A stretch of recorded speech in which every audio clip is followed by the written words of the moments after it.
C'est demain que la campagne de vaccination commencera contre la grippe H1N1, la grippe A, après les professionnels de santé. Deuxième vague donc pour tous les Français qui le souhaitent, en commençant par les plus vulnérables, par exemple les enfants. 1000 centres de vaccination en tout cas seront ouverts. À 7 dans l'Hérault, on se prépare. Frédéric Bernheim, Nicole Chastagnier. Dernière vérification avant l'ouverture du centre de vaccination de Sète. Demain, ils seront une quinzaine pour recevoir les premiers volontaires à la vaccination. Mais inutile de se précipiter, seules les personnes ayant reçu une invitation de la part de leur caisse d'assurance maladie pourront prétendre à être vaccinées. Sera vérifiée l'identité de la personne, bien évidemment, et puis sera remis d'une part un questionnaire médical, la notice concernant le vaccin. À partir de là, vous êtes aiguillé pour remplir ce questionnaire, passer devant un médecin puisque la vaccination est une prescription médicale.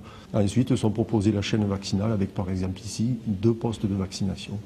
Pouvant accueillir jusqu'à 1400 personnes par jour. Pour faire face à cet afflux, la mairie de Sète a dû faire appel aux infirmières, aux élèves d'école d'infirmières et aux étudiants de médecine. Aujourd'hui, un premier lot de 1000 vaccins est livré et stocké dans ce réfrigérateur.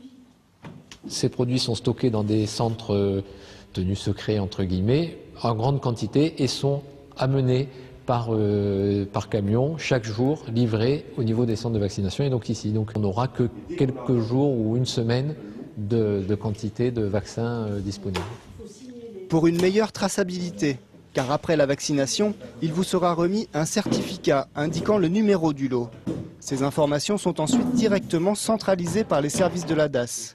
Elles permettront de suivre l'efficacité de la campagne de vaccination qui devrait durer 4 mois.